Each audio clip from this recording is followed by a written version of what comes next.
Assalamualaikum warahmatullahi wabarakatuh. Saya Diah Rodia dan ini rekan saya Fahrul Roji dan Yuni Umamah, mahasiswa Universitas Bina Bangsa, jurusan Pendidikan Teknologi Informasi, Fakultas Keguruan dan Ilmu Pendidikan. Di sini kami akan bahas tentang sistem informasi pengisian KRS. Akan dijelaskan oleh saya sendiri, yaitu tentang sistem pemodalan bisnis yang sedang berjalan, yang mana di dalamnya ada mahasiswa, mahasiswa, bagian keuangan, terus alatnya laptop atau HP, selanjutnya bagian akademik. Pertama, saat kita akan mengisi KRS, yang pertama yang harus dilakukan mahasiswa yaitu melakukan pembayaran registrasi dengan cara mentransfer melalui bank ATM Mandiri. Yang kedua itu setelah menerima dan menukarnya dengan kwitansi. Setelah mahasiswa melakukan pembayaran, maka struknya itu kita tukarkan ke bagian keuangan untuk dicetak menjadi kwitansi. Selanjutnya menerima kwitansi. Setelah itu kwitansi kita terima dan maka kita diarahkan ke bagian login system untuk mengisi KRS itu. Kita klik link yang sudah disediakan oleh kampus. Setelah kita masuk ke halaman login itu, kita masukkan kode mahasiswa. Setelah masuk halaman selanjutnya, kita masukkan kode mahasiswa saat kita login. Itu ada NIM dan password. Kita masukkan NIM kita dan password kita.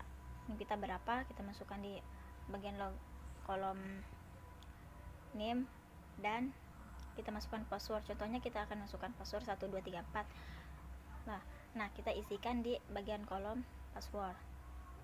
Setelah menentukan NIM dan password, kita tinggal mencari data mahasiswa.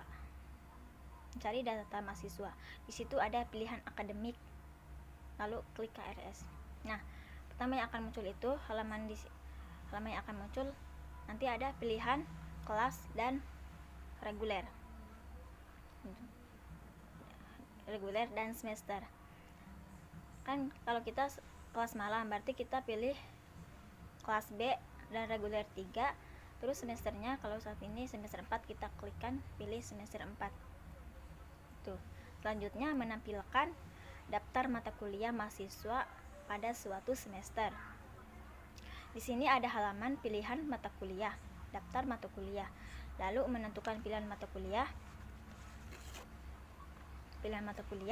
Kita pilih mata kuliah sesuai jurusan masing-masing dengan cara menceklis mata kuliah tersebut satu persatu.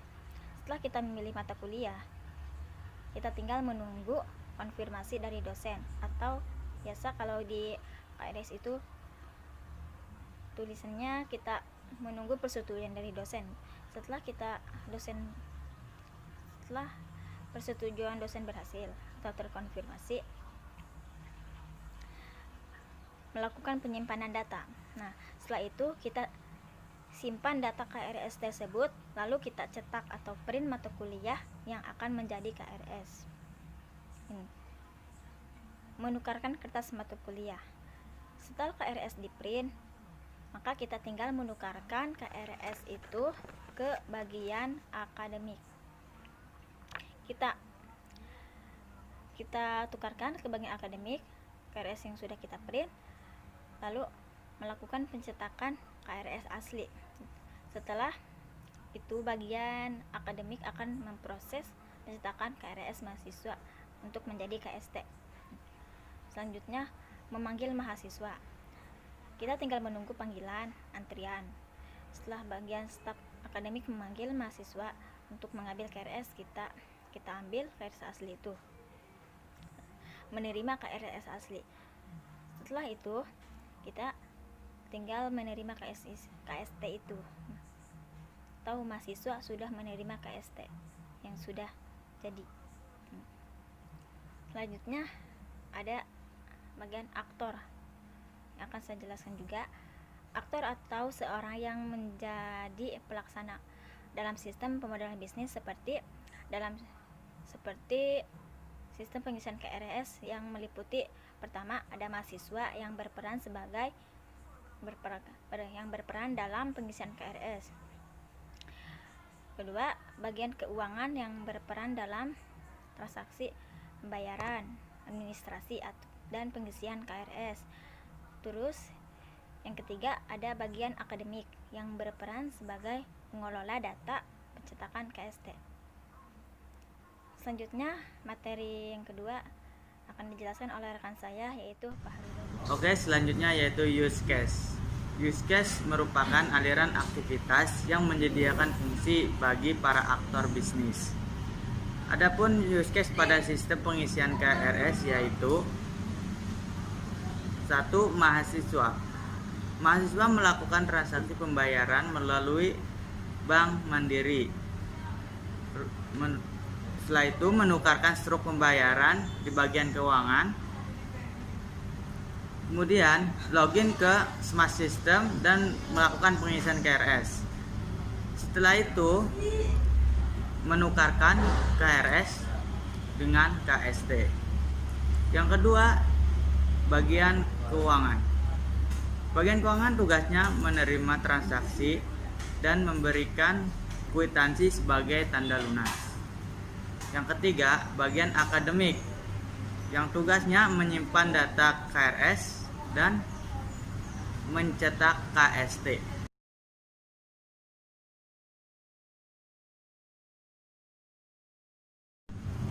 Selanjutnya, aktivitas dan entitas.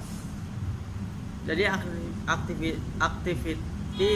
aktivitas merupakan model alur kerja atau workflow atau aturan aktivitas pada suatu proses pengisian KRS. Adapun contohnya seperti gambar. Sedangkan entitas merupakan sebuah objek yang digunakan dalam menggambarkan aktivitas dalam pengisian KRS. Permasalahan yang terjadi ketika pengisian KRS. Yang pertama, masih banyak mahasiswa yang merasa kebingungan saat mengakses KRS. Yang kedua, banyak mahasiswa mengeluh saat ingin mengisi KRS karena sistem tidak dapat dibuka. Yang ketiga, jadwal pengisian KRS terbatas sehingga mahasiswa sering kehabisan waktu. Yang keempat, mahasiswa merasa kurang nyaman di saat memasukkan password disebabkan oleh password yang sering tidak valid. Yang kelima, mahasiswa harus mengantri terlebih dahulu saat akan menukarkan KRS menjadi KST dan terkadang tidak kebagian. Berdasarkan hasil analisis kami, pengisian KRS sebelumnya sangat membingungkan karena banyak mahasiswa yang mengeluh saat ingin mengisi KRS. Sistem ini tidak dapat dibuka dan merasa mahasiswa kebingungan saat mengakses KRS. Oleh karena itu, kita membuat desain sistem informasi dalam pengisian KRS. Diharapkan dapat melayani kebutuhan semua pihak dengan baik dan cepat, serta tidak mengulangi kesalahan-kesalahan yang sering terjadi seperti saat ini. Pengisian form KRS oleh mahasiswa dapat berjalan sesuai dengan jadwal yang telah ditentukan, dan kontrol mata kuliah menjadi mudah dilakukan sehingga pemrosesan nilai kartu studi dapat dilakukan dengan tepat. Mungkin cukup sekian dari kami, semoga bermanfaat. Wassalamualaikum warahmatullahi wabarakatuh.